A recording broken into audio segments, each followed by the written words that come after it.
Week 11 is here, boys and girls, and we are ready to get it started. All right, I got Ricky on this week, and he's actually a co-manager that I have in a league. And we have one debate that we have between us that we'll bring to you guys to kind of see the inner workings of how championships are won. Because I hate to say it, but me and Ricky win some chips out here. You know, we like our chips with the. We're looking good this league. We made a conscious effort in this league because we slacked last year for the first time. And what's crazy, my favorite part about this league that me and Ricky are in is last year we had no quarterback, none. Garbage quarterback. We missed the week without having a quarterback to make the playoffs and just missed it. This year with like the 5th pick, we're like Mahomes. We're taking Mahomes just because last year we got screwed at quarterback. And look at it now. We're in the top 3. We had Drake as our top running back. Yeah. Like, we've had nothing on the team, but because we had Mahomes, it was able to carry us through. And just to let people know out there, we didn't just pick Mahomes in a regular PPR league. You guys got to look at the scoring. Well, again, this is draft time, but again, at that time, you had to look at the scoring. And Patrick Mahomes scoring as much as he does, throwing him in the yards, touchdowns, it's more in that league than what it is regular. Yes, because it is a 6-point touchdown league, and that's why stats and settings matter. Because in a regular league, I would never do that. But considering the upside of those touchdowns, he's a top 3 scorer in the league, and he's by far blowing other players out. Yeah, which gives me that feeling of He's like what I like to call him the Allstate feeling, you know? You got insurance, you feel like you're in good hands. It's like, I'm a set it and forget it. Like, you know what I mean? Like, you could be down 30 points, 25 points, and you have him, and you say, hey, listen, I could actually come back and win this. Yes. With him. Not too many players out there you're going to feel so comfortable being down 25 and thinking you could win it with the last player. Yes, exactly. And I think that's what all of us really look for is just finding those guys in our lineups that could be really, really consistent. So this way we can get our best lineups out there and score the most points and win our leagues, because that's what this is about. This week, Ricky actually has a lock of the week, or like a gut play of the week. That he came to me and he said, Steve, Taco, I got this guy, bro. I gotta let him know. And I was like, all right. Let's let him know. So I'm gonna throw this to Ricky right now, and I'm gonna let him give you guys a little bit of knowledge. Yeah.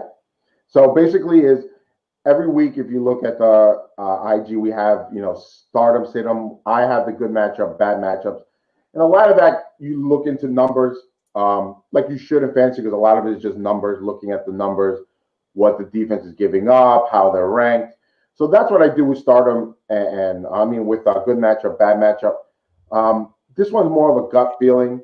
Sometimes the numbers don't look like in your favor or in this player's favor.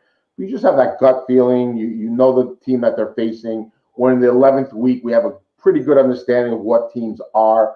So this is more for deeper leagues or people that want value at this position. And right now, what he's portraying, what he's going to be or projecting, I believe is going to be more than actually, and that's Alex Smith from the Washington team.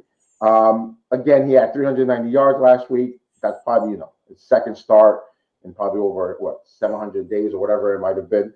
But again, that to me showed a lot. To me, I think he's turning maybe a corner where he's going to throw that much yardage. He didn't get a touchdown, but that's because you have McKissick, you have Gibson, let them run them in. Each both got a touchdown each. The Bengals, they've been giving up, I think, about 10 touchdowns the last 4 games. Their defense, their secondary is hurt. I mean, they even started Ross, I believe, last week as a corner.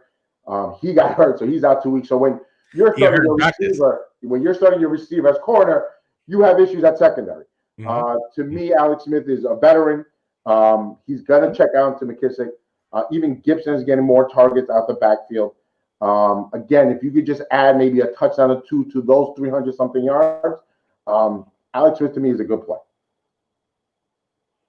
Yeah, I mean, I definitely could see it. And one thing that I noticed about, because you brought up someone called J.D. McKissick, Who last week I had a question about? It was between him or Kirk, and I was leaning Right. towards Kirk because Kirk has been blowing up. But if you look at J.D. McKissick's numbers over the last couple of weeks, he's pulled 12 targets in each of the last 2 weeks. That's insane in PPR for a running back. This guy's floor has been rising steadily to the point where he's super safe to put in there just because Alex Smith checks down so much, which gives him an opportunity to get points even if he's doing nothing. 5 catches is 5 points. You know what I mean? Not counting yards. Again, I totally agree with that. I think even the first game that Alex Smith played, he had 15 targets. So again, Alex Smith is someone that's a veteran. He doesn't see the play. He's someone that could see the play. Hey, it's not there. Let me check down. And also, he's not someone that looks to go deep. He's not someone that tries to stretch the field. It almost feels like sometimes he looks to check it down, and then because that was the one thing I was scared about Terry is that is he going to get Terry enough balls deep enough for him to do something? But I think Terry's proved he's quarterback proof. I've always said from the beginning. I think no defenses have stopped Terry. No quarterbacks have stopped Terry. No quarterback has stopped Terry. He's got 3 different quarterbacks. 100% right. To me, again, Terry was someone that I always put in. He might give you a bad game here and there, but to me, he's pretty consistent. But you're right about McKissick. To me, that's the biggest one. Alex Smith doesn't throw that much, but again, he's hit 390 yards still last. He's opening up a field a little bit more. That's why you see Logan Thomas. A lot of people are picking him up or starting him as a tight end. But again, to me, Alex Smith, for the value that you're going to get, especially if you're in deeper leagues like 14, and there's people that get 2 quarterbacks as a backup, so you might be short on there or thin because it's still bye weeks. I think he's a good value to pick up. I know you do the FanDuel, so I'm not sure what he's priced out and what the value will be there for him. And we'll actually look into that now. We're talking about J.D. McKissick, right? And Alex Smith. Again, I don't know what they're even charging for Alex Smith at FanDuel, and McKissick too. Yes. So J.D. McKissick is at 5,600 on FanDuel, which is pretty solid. Okay. And then at quarterback, we're looking at Alex Smith, who he must be low. No? Alex Smith is 6,600. Is that a lot? I'm not. In comparison, let's put it like this: Alex Smith is $100 more than Tua at 6,700, and Kirk Cousins is 7,100. Tannehill is 7,300. So, relatively speaking, you would say that Alex Smith might be the cheapest quarterback on the docket this week. Gotcha. One thing that I guess what I'll do is here I'll show you guys what I'm working with in FanDuel this week. This week also, one thing that I noticed in FanDuel, they've started a streak, like a streak game system where basically like if you finish in the top 50%, you're gonna get like a chance to like almost like re-roll, which is pretty cool. This is a lineup that I'm rolling this week. I'm rolling Justin Herbert at quarterback because let's face it, the Jets defense is atrocious. Dalvin Cook versus Dallas. I feel like that's an obvious hit matchup just because Dalvin Cook has been blowing up lately and the Dallas defense is trash. Nyheim Hines. Now here's a player that I feel like has a lot of questions and debate and circulation around. This is someone that actually me and Ricky have on a team that we're debating starting as well. And the reason why I like Nyheim Hines is because 2 reasons. One, Green Bay is not the best versus the rush defense. We saw James Robinson go well, and we saw many other running backs do really good versus this Green Bay defense. Cook had like 200 yards versus the Green Bay defense. And then on top of that, if you look at Nyheim Hines, the last couple of weeks, Jonathan Taylor has really fallen off. Okay. And if you look at it, 26 points in his last game, he had 5 receptions for 45 yards and a touchdown. The week before that, 3 catches with 2 touchdowns. Now, he is a bit risky because if you look at it, it feels like it's almost an every other game or he's been down for a couple of games and he's come back up. But in this matchup, I just really like this matchup versus Green Bay. And I just feel like from what I saw last week and from the fumbles that Jonathan Taylor's been getting, I'm not really like sold on Jonathan Taylor as being the main back. What are you feeling like in this situation that we have here in Indiana with the running backs? We have him in our lineup. Really, the other one. And again, and just in full disclosure, and I think something that again we need to discuss. I may think that maybe it might be a good idea to play Dallas Goedert over him. So, to me, it's a tough debate. To me, the toss-up was Hines or Edmonds again. Do we start Edmonds or Hines? I go there. We both like him, but I just can't trust Wentz. I just don't. You know, and I know the Giants defense is underrated. They are good, but still, to me, it's like Well, they you're are playing getting. Cleveland this week, though. Yes, that's another thing. They play Cleveland. To me, I don't like that matchup. I think we stay with Hines. To me, he is a risk. That's why the only reason I was debating Edmonds, because I hate starting two running backs, but From the same team. Drake and Edmonds seem to be becoming that duo. That's what I was going to I'm ask not you. going to say as great as maybe Chubb and Huh. Hunt, Yep. but you know they're getting to that point where, hey, you know what, we could start them both, just like people are starting McGibson and McKissick in both. Again, I just don't like it, but so I understood putting, you know, when we put in Hines, to me is a risk. The only reason I say that because you still have Wilkins, you do have Taylor. I do believe I have Taylor in a few leagues. I'm not starting him. I do believe he's been not someone that I could trust. He's really got to show me something for me to start him in this playoff run. You know, hopefully, knock on wood, I get into the playoffs in the leagues, right? But he's gonna be hard for me to start. Right, Frank doesn't look like he likes him as much, or he's in the doghouse, maybe because of the fumbles. But again, to me though, the risk is that, like you said, there's times where he shows great and then he comes back and gives you a dud. I hate that. I hate the duds, especially coming from your running back. But I do think now definitely over Gorda, especially facing Cleveland. And I understood why we started him over Edmonds, even though Edmonds ended up doing well. Now, two more questions here. I think you brought it up well when you're talking about these running back duos that are starting to emerge, because I feel like more and more running backs are going by running back by committee as opposed to being a single bell cow. Like there's not that many Dalvin Cooks and especially Henry's out McCaffrey. there. Right. And so you're seeing more guys like, you know, Hunt and Chubb and guys like McKissick and Gibson, who are both providing you with solid value where you can almost start both of them. Now, my next question to you is this. When you're looking at the situation in Tampa Bay and how that's evolving between Rojo and Leonard Fournette, how do you see that playing out for the rest of the year? Is because for me, from what I'm seeing here is this. Rojo had a breakout game last week because of that huge rush he had. But I feel like on passing downs, Tom Brady is having Leonard Fournette in the backfield more often, and he's checking down to Fournette in passing situations, and in running situations, Jones is getting the ball. That's what I'm seeing, at least. I do see that, but I think Jones is the better running back overall. I know he's had his fumbles, a couple of fumbles, which I'm sure, you know, Arians does not like the last couple of games. But to me, Jones is the better running back. I just seen enough of Fournette in Jacksonville coming here. He'll give you that one game, but he'll go, you know, missing in 2 or 3 in a row. It's not like last year though, he was really solid. Last year he was really solid. He was a top 12 guy. Yeah, and especially with running backs, because running backs now are not what they used to be. No, to me, I'm not someone that puts them in the duo category. I'm starting Jones in one league. If I had Fournette, I wouldn't be starting him. It's not someone I would be starting Fournette right now. I'm starting Jones. I'm hoping Arians, you know, finally picks someone, because that's what it is with Arians right now. He hasn't decided really to pick one. I don't know what the usage is between them both, but you are right. Fournette is getting more of the passing downs than Jones. But again, to me, I just don't trust Fournette, and I don't put him up there with the Chubbs and the Hunts and the McKissicks, the Gibsons, and if you want to add Drake and Edmonds, I don't put them up there with that. That I don't do. All right, so we have a question from David Oliver. I think he sent us a question last week, and we appreciate you coming by, David. We'll make sure that you're taken care of. I feel like you have, if you have an option to play Taysom Hill, you got to play him at tight end. At tight end, just because unless you have Travis Kelce, because Kittle's out, and every other tight end so far, from Mark Andrews to Waller, haven't been as consistent as we would hope. There's a huge gap there. So honestly, I would start Hill at quarterback. I mean, at tight end, because I do think that Hill could have a really good game between rushing and throwing. He should get some solid stats. Okay, so with the non-PPR factor, it really doesn't hurt you here because of the way he plays. Now, if you're looking at the guys that you would put to your flex, Waller has a decent matchup because they're playing Kansas City, and Kansas City, we know they beat them last time, and it could potentially be a big shootout down there.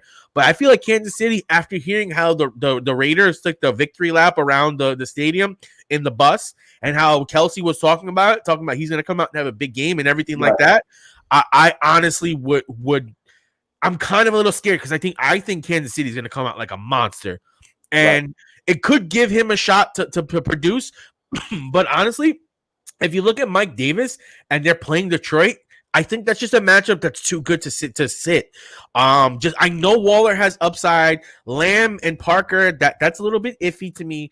But Mike Davis, I know he's been a little bit erratic, but even Right. with the possibility of them starting a backup quarterback or with Bridgewater being injured, I just feel like I'm going to lean more to Davis just because, especially with it not being PPR. So these pass catchers aren't getting that consistent extra point, you know? Yeah. To me, Oh, let's Mike get Williams. Oh, the, Mike Williams, not Mike Davis. yeah, You Mike have White. him and Justin Herbert. Yeah, I would start both Herbert and him. Okay, so it's Mike Williams. Okay, I would go with Mike Williams because they're playing the Jets. So he's either wants to start Hill at tight end, right? Yeah, he'll start Hill and tight ends. To me, that's a no-brainer. Yeah, If, then if who do you you're start? ESPN, if you have ESPN and he's, because we all Yeah, know you got to take advantage of that loophole. To me, You got it. there's no debate Yep. there. Yep. I'm trying to get him last minute. We have an auction. I'm putting money up for him. Again, to me, it's a no-brainer. He starts at tight end But who do because he you has that QB eligibility. The only thing, again, you worry about is that ESPN was talking about changing that down the road. If they don't change that, he's a starting tight end until Drew Brees comes back. Oh, absolutely. And I don't think Drew Brees comes back until probably after the fantasy playoff. And I think the same thing. Now that he's talking about Waller, Parker, and Lamb, or Mike Williams or Mike Davis? Mike Williams from the Chargers. I would go Mike Williams because I don't trust the Jets secondary, and I think that Herbert could have a big game. I think Herbert's going to have a big game, but so he only gets to pick out of one other out of those four. For one of those three, one of those four for the flex, correct? And he's starting Justin Herbert as his quarterback. Okay. So if he puts Williams in there, if he puts Williams, don't start Lamb to me. Lamb no. I'm starting him in the receiver, but I have to start him as a wide receiver. He's someone I'm going to go with. Sure. But if I had a choice between these guys, I'm starting Wall over Lamb. If I had to, I'm starting Mike Williams over Lamb. So Lamb to me is automatic. You take him out. Right. But who are you starting? Now who are you not starting? Who are you starting? I'm going to go with Waller. You would go at Waller over Mike Williams? Over Mike Williams, yeah. As much as I know that the Jets team, I still like to secure. Waller to me is still favorite target of Carr. They're going to be in a shootout. Raiders show that they can play against Kansas City. I think Raiders do show up again. I think Kansas City beats them, but still. Wow. So as we continue with this, let's go to the videotape, as they say, or let's break it down, as I'm going to say. So let's take a look at Waller's stats over the last couple of games, and I have Waller, and he's scared the shit out of me right now. Look at this last game here versus Cleveland: 5 catches, 27 yards, no touchdown. This was the win game, so let's say this one doesn't count. Boom! This game versus the Chargers: 10 targets, 5 catches, 22 yards, and a touchdown. Okay, he saved his day because of the touchdown, but that's not a good line. Then you look at it versus Denver: 3 targets, 37 yards, and a touchdown. So if I'm looking at this, I'm thinking one of two things. One, Waller's due for a blow up. Yeah. Or 2, Waller's starting to trend down, and it may be a little bit risky. I just like the high targets. He's still getting 10. He's still getting 9. Yeah, where's Williams? The targets are still kind of there for me. Yeah, he had 6 and 5. To me, that's more of the game process itself. I'll be what the hell? Williams and Sonoma? What the fuck is that? I don't know. All right, let me go here. But it is definitely between Mike Williams and Waller. Yes. I don't think that's a question. I like Tua and I like Park, but I'm not trusting them to start them. Not when I have these two guys. Okay, so Mike Williams. Let's just pull up his stats here. Oh, and this is in my league, so this is even less points in regular leagues. So if you look at Mike Williams, he had in his last 3 games in versus Denver, he had 5 catches for 99 yards and a touchdown. Versus Las Vegas, he had 5 catches for 81 yards. Then he hit the bye week. Before that, versus New Orleans, 5 catches, 109 yards, and 2 touchdowns. And then last week, he kind of threw a dud versus Miami, 2 catches, 38 yards. New York has given up a lot. Like the 7th most. New York has given up the 7th most fantasy points to wide receivers this season.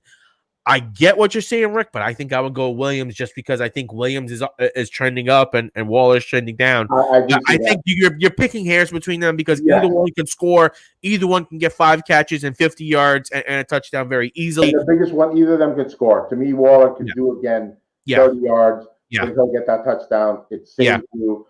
All of a sudden, you think it's a bad game, but he ends up giving you 12, 13 points, which, again, people can be like, oh, that's Waller. I expect more. Listen, nowadays with the tight end, if he gets you that and that's a bad game, that's still, hey, you ended up doing well. Because there's a lot of tight ends that can't even get, at a good game, 13 points. Yeah, I think that's why you got to start Hill at tight end. Just have to. Yeah, that's a no-brainer.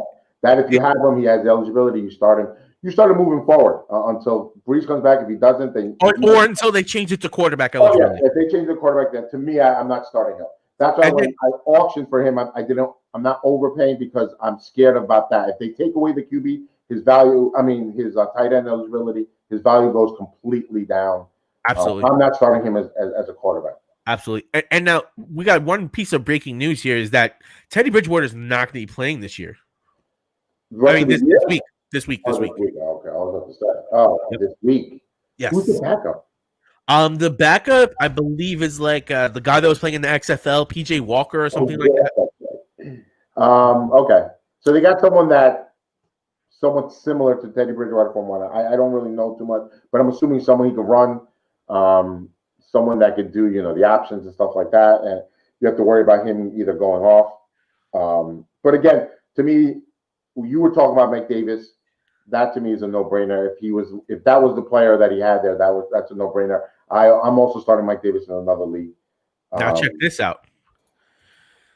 All right, so I saw that Mike Williams was trending. Michael Thomas was trending, and I'm like, why is Michael Thomas trending? Because I have a league where I need Michael Thomas, and I completely forgot that he is having Taysom Hill as his starting quarterback this week, and Hill completed 58% of his passes in college, which would lead you to believe that this is a little bit of a risky matchup here for Thomas.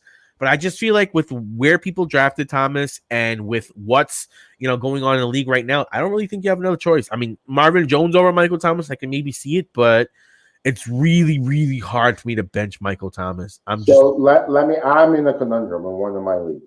Mm-hmm. All right. Mm-hmm. I have Michael Thomas as well. He's been a complete. Anytime, David. I just want to get anytime, Dave. Anytime you need it, we got you, brother. He's been completely lost, right? Mm-hmm. Even when he played that one game, he hasn't even played. Every game he's played has been bad. He hasn't had one good game. He's got hurt. To me, again, I'm with you. I hate benching talent like Michael Thomas. That's what I've always said to you, right? I hate benching talent like Michael Thomas.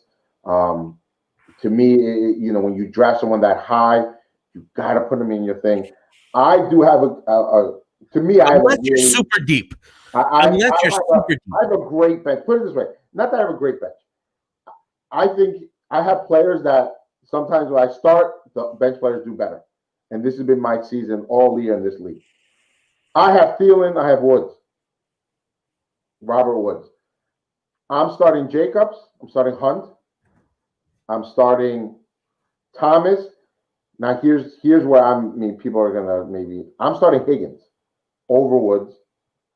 T. Higgins from Cincinnati? Yes. Wasn't T. Higgins on the injury report earlier this week? No, he's good. He's good to go. He's active. Practice fully Friday. Doesn't have that. Okay, yeah. Because I know earlier he had some issues, but he came back Friday, so he's good. I'm starting Higgins. You can see the relationship he's developing with Burrow. Boyd, who I have, he's not going down, but he's trending down. Well, Green is like almost droppable now. Yeah, Green is. Why do you have him in your lineup? They shouldn't be in the lineup. Boyd, I can understand you starting him still, but he has been trending down. Higgins has been going up, and not just what was it last week? I mean, he had last week 7 receptions, 115 yards, a touchdown. I mean, the week before that 78 yards, 571, a touchdown, 125. I mean, those are the last 4 games he's had. Even when he doesn't get a touchdown, he's getting the yardage. To me, so I'm starting Higgins over Woods. Okay, that's who I'm starting over. And if you look at the situation that's going on with the Rams, because obviously for you to put Higgins up and put Woods down, it's not only that Higgins is really increasing his output, but Woods' output is becoming more shaky. And Yeah, as we see the pecking order starting to break down in the Rams, I think Josh Reynolds is setting himself up to now overtake everyone and become the number one wide receiver with the Rams. If you look at the routes run, the air targets, on Twitter, we like to. I personally, because I do a lot of the Twitter content, I retweet a lot of stats that I see from other people that are producing fantasy content to make sure that everyone gets the most educated analysis possible. right. And the breakdown between Reynolds and the rest of the other wide receivers has gotten me to the point where I'm very high. If you can grab Reynolds, because I know he's like 12% owned in leagues, he's someone that I'm running to grab now and stashing to see what happens over these next couple of weeks as we get to the playoffs, because by the playoffs, he could be the number one. I agree with you on that. Reynolds is starting to kind of take off. To me, the issue with Woods is, they do try to get him the ball. They do these running reverse. Remember we talked about it, that one game where he got the touchdown. If he doesn't get that, again, it's another bad game. Yep. He hasn't been getting the red zone targets. Nope. Again, he's been doing the reverse. People say, "Oh, well, they do a lot of running plays with him." It's not like with Samuel in Carolina, where they literally just hand the ball off to Samuel in the goal, and when they're in the red zone, and he gets a touchdown. Completely different. They're not doing that. They have to bring up gimmicks, not gimmicks, but reverse run plays. Trick plays. To me, Woods. That's why I'm starting Higgins over Woods. I have Claypool in there. Okay.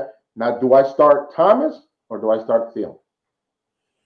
Dallas has been really bad, but Thielen started to trend down. Yeah, and the thing is, Thielen, if you look, doesn't get the yardage. Justin Jefferson is getting the yardage. I see him that using your fan view. To me, he's the one over Thielen, right? He's getting the yardage. Regardless if he gets the touchdown, he's getting the yardage, he's getting the catches. To me, he's becoming the number one, or if you want to say he is the number one, right? Thielen is more touchdown dependent. What he had, like 30-something yards last week, 2 touchdowns. That's what really made the game for him, right? He had 2 short yardage touchdowns for Thielen, definitely. And if you look at over his last couple of weeks, he started off really hot. But as the schedule got a little bit tougher, I think we're starting to see Justin Jefferson is becoming more of the guy that's able to get separation versus the corners, where Thielen is more of just a guy where you're in close yardage situations where you need a couple of yards. He could do little things, but I think Jefferson really looks explosive. No, to me, he does. Again, and to your point, if you look the games, especially the last 3 games, he's had one good game, and that's because he had the 2 touchdowns. But also, if you look at Jefferson in his last 3 games, he's only had one good game too. Well, that's true too. But to me, he seems like the guy. Yeah, the one that looks for the most, right? I agree. My issue though with starting Thomas is he just hasn't shown me anything. I'm going based off draft, where I drafted him, what he did last year. It's all about the past, really, and just kind of where I drafted him. That's the issue I have. The reason I'm thinking about Thielen over Thomas is they're facing Dallas. Dallas has given up, I think 2.2 touchdowns, the most in the NFL. Cousins has been scoring at least 17 points or more the last 4 games, or something like that. 3 of the last 4 games, I believe he had. But here's my question. Here's my question with that, and here's something that I worry about starting Jefferson in. Could this be a game where Dalvin Cook blows up early and then puts these pass catchers on the bench like they did the 2 games before this, where they're not even getting an opportunity because you're up 14-0 in the second quarter, and they're saying let's keep it nice and easy because they have a shot to make the playoffs, Minnesota. So I could see them making sure they don't injure nobody, keep it nice and simple, keep it a nice ground and pound game, eat the clock away. Not just make this a quick game where you're basically just getting yardage, scoring, killing clock, and just beating Dallas. Again, I do think you have some point there. You have a point there, but to me, they're going to focus on stopping Cook. He's always going to be the main focus of stopping. I mean, you could say that, but no. Who's stopping Cook? But again, when the game plan is always going to be stop Cook, right? That is what the game plan has been every week, probably for every team that's faced Minnesota. To me, the issue again is secondary. Dallas secondary is really, really bad. I don't see how they don't throw the ball downfield. Kirk Cousins loves throwing the ball downfield. I just don't see how they get completely away from that.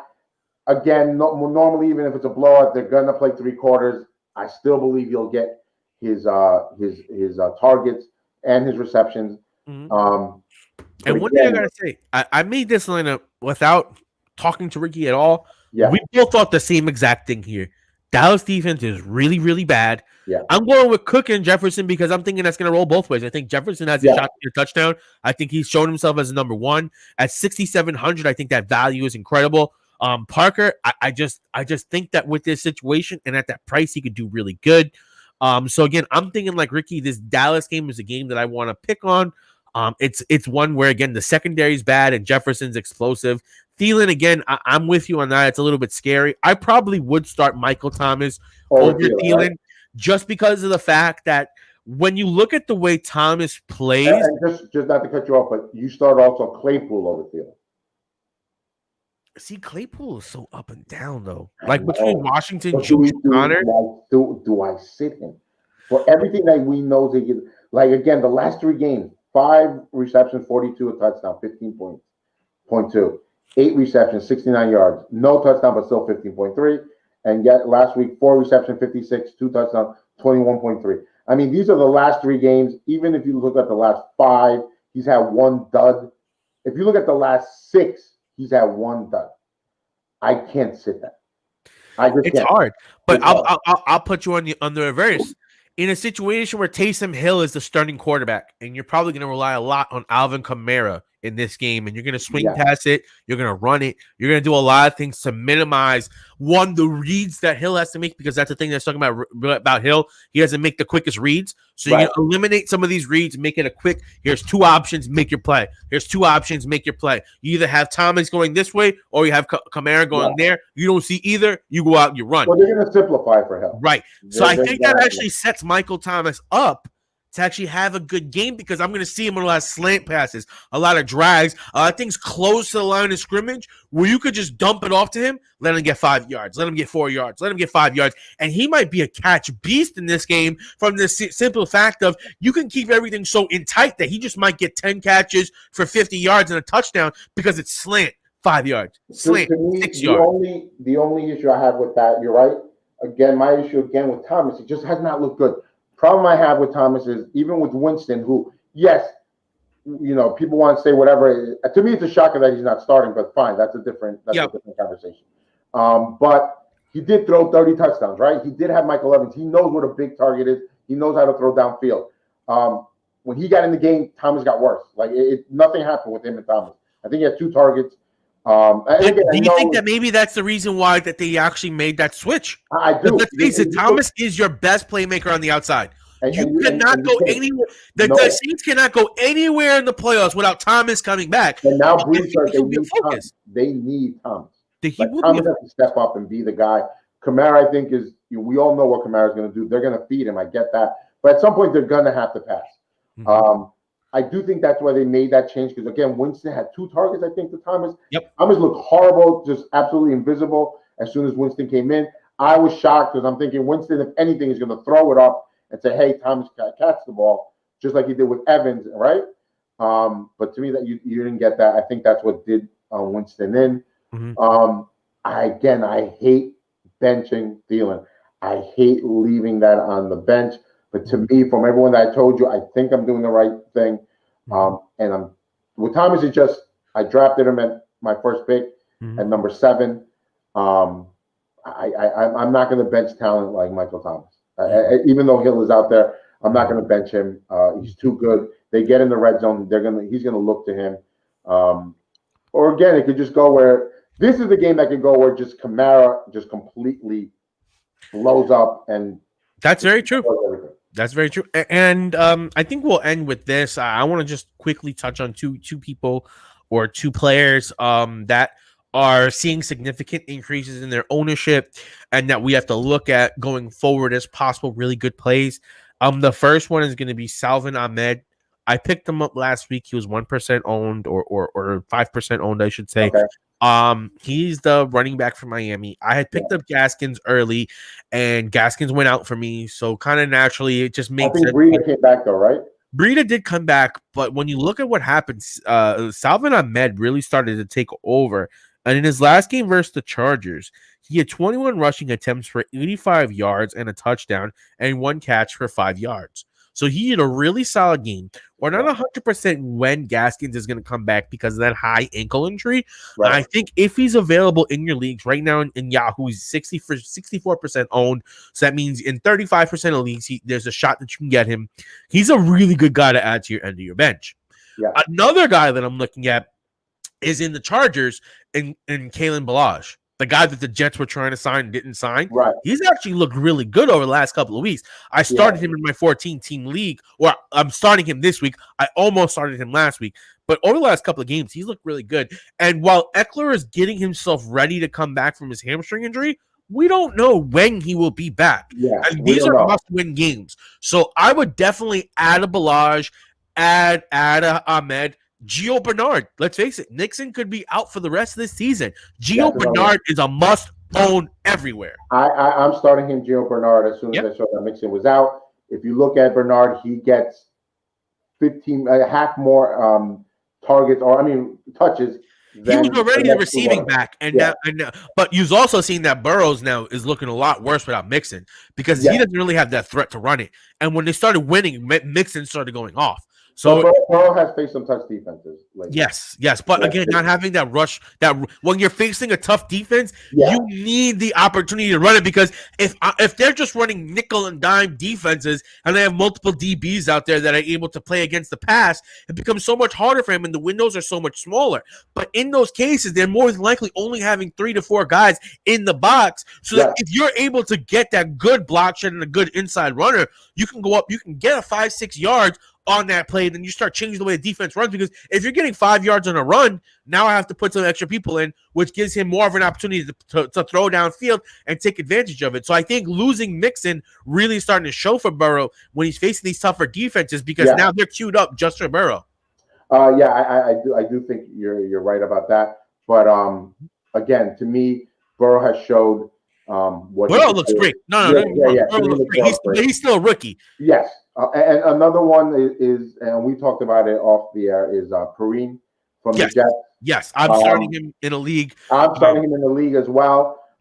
Again, I'm a Jet fan. I hate taking the word of Gase that he's going to give him more usage. But I'm assuming at this point, I don't know what didn't happen 2 weeks ago. 3 weeks ago, as soon as Bell left, to be honest with you. Look, I love Frank Gore, respect Frank Gore, but you know what he got with him. Why are we giving him the ball? He needs to be a change of back, change of pace, like give the guy a blow, like. But Perrine needs to be in there. If Perrine sucks, that's fine. You haven't won a game. See what you got in the kid, because he might have something, he might not, and then you know what you have to do in draft. It was always a no-brainer. Why Gore's getting double-digit touches? I don't get that. But again, now he's saying I'm starting Perrine. Even if you don't want to start him now, I'm starting him. But I have a couple of buys, so I need to start him. But you can at least get him if he's available in your league. Stash him. Yeah, he becomes a starting running back. Hey, listen, they're scarce, and they don't have anyone else besides that. Frank Gore, if he starts doing well, Frank Gore is going to become obsolete. And for the record, LaMichael Perrine is owned in 34% of leagues in Yahoo. So you're talking about 65% of leagues where you can get a guy like this who could potentially be the starter as we're getting ready for the playoffs. Like, this is a guy you want to add. 100%. And then I'm going to double down on what Ricky said with one other guy, and it's a guy that we actually made a move to pick up on a team that we co-manage, and that's Cam Akers. Cam Akers has burned everyone this year. Let's face it. When we came in, he was one of those he was part of the rookie triumvirate of all these rookie running backs that are going to come in and dominate. The Rams already show that they're a heavy rushing team, so that lends you to believe, like, okay, maybe this kid can be good. But after he had his rib injury, he was never the same. He was out for a while, and now it looks like he's starting to at least pull even with everyone and maybe start to pull ahead, because Henderson's carries are starting to go down. Brown is still heavily used in the passing game. And this is something that me and you debated earlier in the season. I felt like Brown would have consistent value all year just because let's face it, pass blocking and pass understanding the pass concepts is the hardest thing for rookie running backs to learn.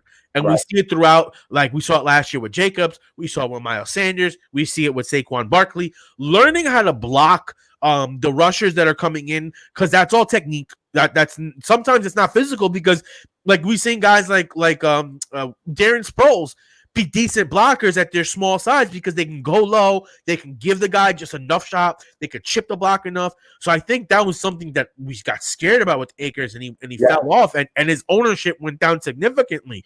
But I think we're starting to see that peak back up with Akers, and he's someone for the stretch run that you want to add. And you may not start him now, but you want to watch him.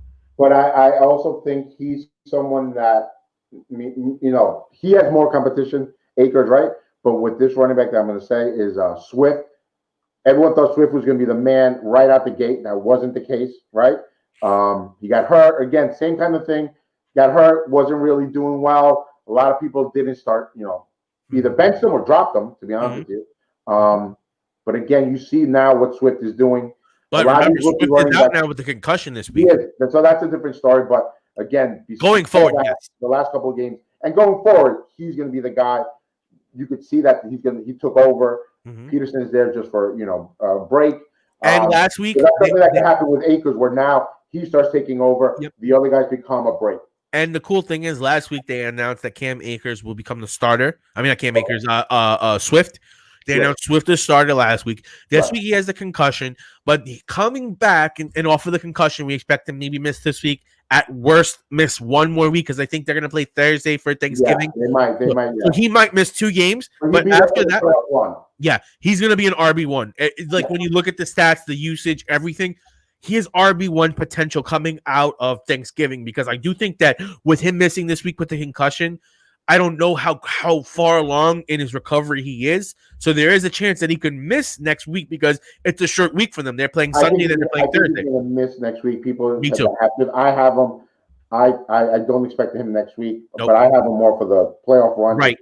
Absolutely. He is someone that he's going to be the number 1 running back moving forward. And I got one more on you. All right. I know we said we had like 1 and then we pulled out like 6, but that's called bonus content. So I appreciate everyone that's watching. Don't forget to give us a like, a share, a follow. Let your friends know because guess what? We're here to help you guys win. Like these are players that we're using. We've won multiple championships. We have the records to prove it. We battle each other all the time, me versus him. So me and Ricky are literally like rivals in this game. And we put that aside to actually teach you guys what you need to do so you could be successful. Like we'll battle it out all the time, talk crap to each other and everything like that. But at the end of the day, if we're able to help a couple of you guys win your leagues, that's the whole purpose of what we're doing and what we're doing. Guys, it's all about getting to the playoffs. That's the first step, getting in, whether it's number 1 or whether you're number 6, you got to get in the playoffs. I believe anything can happen. I've seen 100 times the worst team comes in and he's hot. They have the hottest players and they just go off on a run. It's not even a competition. They start beating everyone. So you got to get in the playoffs. That's the first thing is you got to. And I'll tell you guys a funny story in this. 1 year, right? I'm rocking 14-0, killing it. Bam, son. 3 injuries happened to me. I lose Connor. I lose my quarterback. I lose a wide receiver. And I face this guy. And he's like, he called. He's like, I'm going to beat you in the playoffs. And I'm sitting there. He called it. I'll give him that. In like the second week, I said, when you were like 6-0, and I could tell your team was taking off. Yep. His team had a great team, no lie. But I told him, I go, you have been on a lucky streak, not lucky streak as far as getting points. What I'm saying is no injuries. You've had no injuries. Yes. You've had no significant injuries, and it's going to come. Football is football. Water is wet. It's going to come. Injuries are going to come, and your player's going to come at the worst time. And what's going to happen is you're going to face me that week in the playoffs, and I'm going to eliminate you.